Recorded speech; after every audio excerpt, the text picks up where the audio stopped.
Bom dia, na paz do Senhor. Vamos falar hoje de Crônicas, de 3 capítulos, que são capítulos geralmente tidos como chatos. As pessoas falam que chega em Crônicas e lendo essa primeira parte de genealogias acabam desistindo da leitura da Bíblia.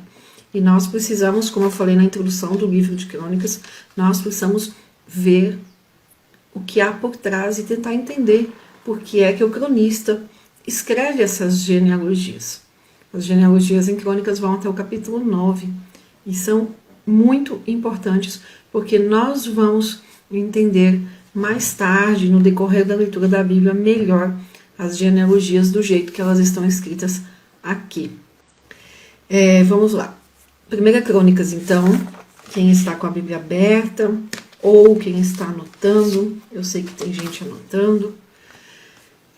Primeira Crônicas, capítulo 3, 4 e 5, são os 3 capítulos que nós vamos falar um pouquinho hoje, nessa fala que será mais curtinha, por conta que não é possível entrar no detalhe de cada nome, mas vamos falar um pouquinho. Olha só, capítulo 3, falando sobre os descendentes de Davi. Então, o que acontece? Lá no capítulo 1, o cronista, ele começa falando de Adão, e ele conta a genealogia de uma forma mais geral, numa linha grande, e ele vem afunilando, porque o objetivo dele é mostrar para os cativos que estavam no exílio, que estão voltando para Jerusalém.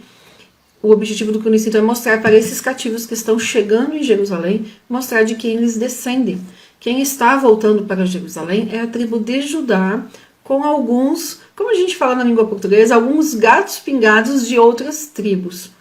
Nós vamos ver melhor essa história de uma forma mais detalhada quando lermos Esdras e Neemias, tá bom? Que daí é o acontecimento real do retorno desses cativos. Mas aqui o cronista, então, ele quer mostrar que os cativos realmente, eles descendem de Judá. E o cronista quer mostrar, olha, vocês são a tribo agora, a tribo do Senhor, que representa o povo escolhido de Deus. Depois Mateus vai retomar essa genealogia e vai nos mostrar, então, que o nosso Senhor, o Rei dos Reis, descende daqui, então, da tribo de Judá, descende de Davi. Então, no capítulo 3, nós temos a continuação das genealogias, aqui mostrando especificamente os descendentes de Davi. Esse homem que foi um homem segundo o coração de Deus, mas que teve muitas mulheres. E por ter muitas mulheres, teve também muitos filhos. Só em Hebron ele teve 6 filhos ali, e depois teve outros mais. Mas esse capítulo 3, então, nos mostra os filhos de Davi, desde os nascidos em Hebron, e aí vai passando por os outros filhos nascidos depois, quando ele já era o rei de todo Israel, porque ele foi rei em Hebron 7 anos e meio, e depois 33 anos de todo Israel unificado. Então, nesses 40 anos ele teve outros filhos. Aqui no capítulo 3 nós vamos ver esses nomes todos. Vamos ver então os filhos nascidos em Hebron, vamos passar por Salomão, vamos passar por Jeconias, que nós vamos ler ainda sobre ele em 2 Reis 24. Nós vamos ver aqui citado o nome de Zorobabel. Esse nome Zorobabel faz um pontinho aí do lado do versículo onde ele está, na leitura do capítulo 3, porque nós vamos ver Zorobabel de novo lá em Esdras 3 e depois em Neemias 12 também. Zorobabel vai ter um papel muito importante na história da reconstrução de Jerusalém. Aqui os judeus cativos, eles estavam passando, como eu falei na introdução, por uma situação muito difícil, voltaram do cativeiro, encontraram Jerusalém destruída, andaram pelas ruínas de Jerusalém, os muros destruídos, as portas, Jerusalém tinha 12 portas, as portas destruídas, sem plantação, sem nada. Eles passaram por um período de fome, de muita necessidade, e a palavra de Deus teve ali um papel muito importante de dar esse ânimo, de fazer essa recuperação moral, cultural E a palavra de Deus deu esse renovo espiritual que eles estavam precisando. De ver a ruína da cidade amada, de ver o templo, né, em ruínas, de ver os muros destruídos, sem ter o que comer, mas eles viam através da genealogia a fidelidade de Deus. Deus fez uma promessa para Abraão. E no momento em que eles retornam para Jerusalém, eles veem assim, estamos em poucos, estamos com a cidade destruída, estamos com os muros destruídos. Mas olha, estamos aqui. Deus preservou a nossa vida. A promessa de Deus sobre Abraão, de ter um povo numeroso, ela continua ativa. É isso que a gente lê, é isso que a gente vê e que nós devemos ter isso consciente ao ler genealogia, as genealogias principalmente de Crônicas. Então a promessa que Deus havia feito a Abraão continuava ativa. E o que o cronista mostra aqui em Crônicas 3? Que além da promessa de Deus estar ativa, a promessa que Deus havia feito a Davi, de que o trono dele permaneceria, essa promessa estava ativa ainda. Então o cronista vai afunilando ali em cima de Davi. E o que é para ficar para nós, né, aqui? Que por trás de um nome sempre tem uma história. História do trabalhar de Deus. Se nós permitirmos Deus trabalhar na nossa vida, vai ser uma história. Se nós não permitirmos Deus trabalhar na nossa vida, é outra história. E que sempre as nossas histórias individuais se unem e influenciam a história da coletividade. Elas vão sim ter uma influência na história da coletividade, da sociedade, desse nosso pequeno mundo onde nós estamos inseridos. Alguns têm mais influência devido ao chamado especial na vida chamado de Deus na vida da pessoa. Outros vão ter uma influência externa na sociedade um pouco menor, mas todos nós precisamos ter consciência de que sim, a nossa vida influencia os outros, seja os nossos filhos, seja o marido, seja os nossos pais, sejam os vizinhos, não importa. Vai ter ali uma influência. Tudo o que acontece por trás do nosso nome vai gerar algo ali para a coletividade.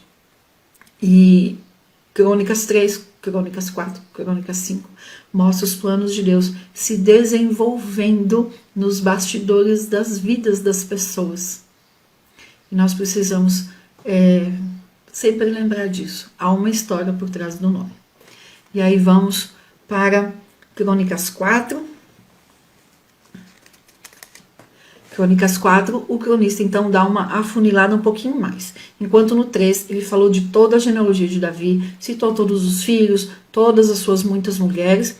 No 4 ele vai afunilar um pouco mais, puxando então a tribo de Judá especificamente, para mostrar a linha de sangue azul, como a gente fala, né? A linha ali de onde veio Davi, a linha dessa tribo de Judá, que foi sim a tribo que ficou mais forte até hoje. No capítulo 4, nós vamos conhecer então os descendentes de Judá. Eu já disse, o cronista vai afunilando ali as descendências para chegar até as famílias dos cativos que estão voltando aqui nessa época para Jerusalém. Os versículos 9 e 10 são versículos muito conhecidos, a oração de Jabes, ou como alguns falam de Jabés. Eu aprendi como Jabes. E Jabes nos mostra algo muito sério, de aceitar ou não aquilo que os outros definiram como destino para nós. Ele não aceitou o nome, o destino que a mãe dele deu para ele.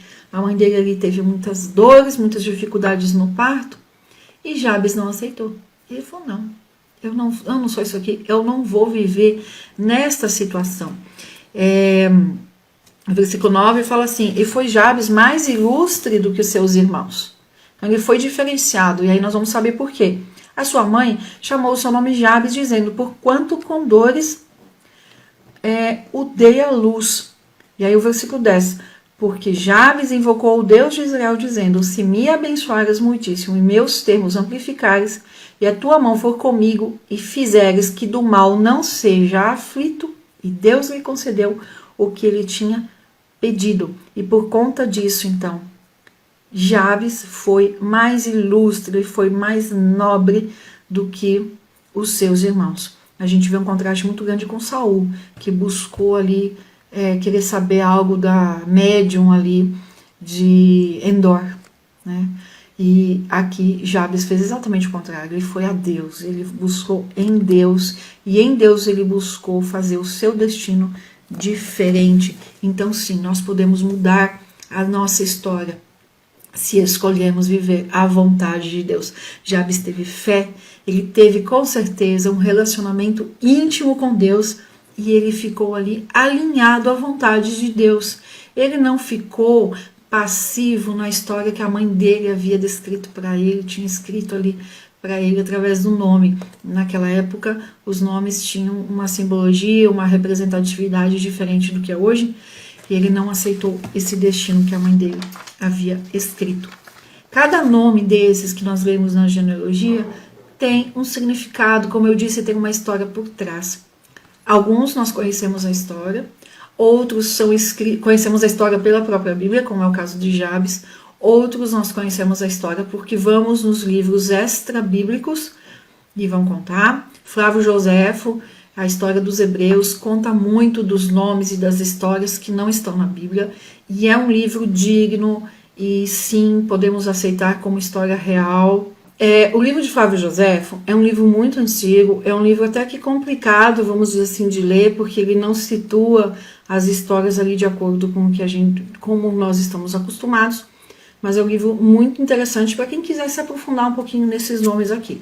Mas, já adianto, né? É um livro considerado chato, porque ele vai mostrar a história dentro da história, ele entra nesses nomes, na história individual da maioria desses nomes, enfim. Mas sempre tem alguém que queira se aprofundar. No capítulo 5, o cronista vai mostrar, então, as outras, vai citar aqui outras tribos, mas ele vai chegar num ponto aqui muito sério.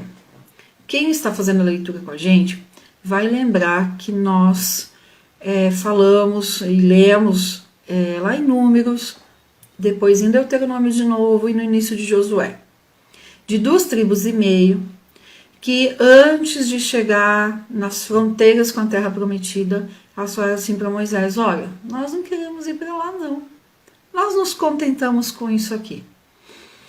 E eles escolheram uma terra de antes do Jordão, e Moisés falou: então tá bom. Deus falou: se vocês querem ficar aí, fiquem. Deus dá a promessa para a gente, vale nós, compete a nós, queremos usufruir ou não dessa promessa. Elas não quiseram usufruir da promessa de Deus, elas não quiseram pisar na terra prometida no sentido de se estabelecer lá. Elas falaram: não, nós queremos ficar aqui mesmo, aqui tá bom pra gente, e se contentaram com metade das coisas. Isso traz muito para nós. Muitas vezes nós precisamos nos esforçar para viver a promessa de Deus, e a gente acaba não querendo fazer aquele esforço, porque eu já esforcei muito, vou ficar por aqui tá bom. E aí quando chegaram lá, na hora de passar o Rio Jordão com Josué, Josué falou assim: olha, só que é o seguinte, até aqui as 12 tribos estavam lutando juntas. Vocês não podem ficar sem ir lá lutar. Vocês precisam ir lá lutar junto. Então essas 2,5 tribos passaram o Jordão, somente os homens. As mulheres e os filhos já ficaram lá na terra que eles escolheram, que eles haviam conquistado. E os homens foram e lutaram ali com Josué durante aí alguns anos, que os estudiosos colocam entre 5 e 12 anos de lutas. O início ali de Josué, do capítulo 1 até o finalzinho do 11. E aí quando acabam as lutas, eles viveram um tempo de paz. Está lá no finalzinho do capítulo 11 de Josué. Josué falou para essas 2,5 tribos: agora já terminamos de conquistar a terra prometida, vocês podem voltar. E eles então atravessaram o Jordão e voltaram para as terras escolhidas por eles. E aqui o cronista conta o que no capítulo 5? O desastre que foi isso. O desastre que foi de não usufruir, de não viver a promessa de Deus. Por eles estarem longe das outras tribos, das outras 9,5 tribos, quando os inimigos atacavam eles, não dava tempo das outras tribos chegar até ali onde eles estavam para defender, ajudar ali na defesa. E aí, com o tempo, eles foram sofrendo cada vez mais ataques. No versículo 20, aqui de Crônicas 5 e 20, nós começamos a ler ali, os filhos da meia tribo de Manassés, né, o versículo o 20 eu falei, e foram ajudados contra eles e os agarenos. E todos quantos estavam com eles foram entregues em sua mão, porque clamaram a Deus na peleja. E lhes deu ouvidos porque confiaram nele. Então, assim, no meio do caminho aí, nesse monte de luta que eles estavam tendo, eles lembraram de Deus, clamaram a Deus e Deus os socorreu e deu vitória para eles. Só que aí, quando nós chegamos 21, 22, 23, 24, versículo 25. Porém, transgrediram contra o Deus de seus pais e foram após os deuses dos povos da terra, os quais Deus destruíra de diante deles. E aí o capítulo 5 termina muito triste. Pelo que o Deus de Israel suscitou o espírito de Pul, rei da Síria, e o espírito de Tiglat-Pileser, rei da Síria, que os levaram presos até o dia de hoje. Então, o que aconteceu com essas duas tribos e meia? Elas foram destruídas antes da divisão final, antes do povo de Israel ser totalmente levado para o cativeiro. Foram as tribos que foram primeiras subjugadas pelo inimigo e levadas para o cativo. Então, clamaram ao Senhor, Deus deu vitória ali no versículo 20 e seguinte, venceram, mas depois, aqui no 25, pecaram novamente, se esqueceram de Deus novamente, e aí Deus permitiu. O cronista é muito específico, muito detalhista nisso, pelo que o Deus de Israel suscitou o espírito, ou seja, Deus foi lá e cutucou o rei da Síria e falou, e permitiu que esse rei da Síria viesse e subjugasse essas duas tribos e meia. E é o que acontece quando conscientemente, veja, não é inconsciente, não percebi, não entendi, não, é conscientemente se decide não viver a bênção de Deus, não viver a promessa de Deus. O que acontece? É destruído, né? Sabemos que não foi totalmente destruído, porque a Bíblia fala que tem pessoas ali e as tribos voltarão para Israel. Só que hoje a gente não sabe onde estão duas dessas tribos, já que a meia tribo de Manassés foi descoberta na Índia e está voltando para Israel. E aí veja, daqui até hoje, até agora em dezembro, 2.700 anos, pouquinho mais, pouquinho menos, que essas tribos ficaram fora de casa, fora da sua terra, ficaram ali sendo subjugados, vivendo num lugar que não era para viver, porque optaram por não viver a promessa de Deus. Então, trazendo isso para a gente. E aí, encerrando essa leitura de hoje, o quanto é importante nós termos a nossa vontade alinhada à vontade de Deus. E principalmente, se Deus, esse Deus de amor, esse Deus que nos adotou, que disse que nos amou primeiro, esse Deus que permitiu o seu unigênito morrer por nós na cruz, esse Deus, como eu já disse outro dia, que nos adotou como filhos. Se Ele escreveu algo para nós, se Ele definiu um plano para nós, e nós vemos em Isaías que os planos de Deus são muito melhores, são muito superiores aos nossos, se tudo o que Ele faz, tudo o que Ele escreveu, a história que Ele tem para cada uma de nós, é especial, é superior, é melhor, é perfeito, por que é que eu não vou querer viver esse plano? Por que é que eu vou dizer, não, já fiz demais, agora eu quero ficar aqui? Vai acontecer isso aqui que aconteceu com essas duas tribos e meia. Se não vivemos o plano que Deus tem para nós, se conscientemente dizemos que não queremos viver aquela promessa, viver aquele plano, aquela situação que Deus está colocando para nós, nós vamos sofrer as consequências, não de Deus, mas as consequências das nossas escolhas, das nossas más escolhas, já que a Bíblia fala que a vontade de Deus, e aí dentro dessa vontade de Deus tem o plano de Deus para nós. A Bíblia fala lá em Romanos 12:2 que a vontade de Deus é boa, perfeita e agradável. Então, se eu não escolho isso, eu vou com certeza, em algum momento da vida, viver as consequências das minhas escolhas. Eu vou sofrer as consequências das minhas escolhas. Amém? Tenha um excelente dia. Deus abençoe.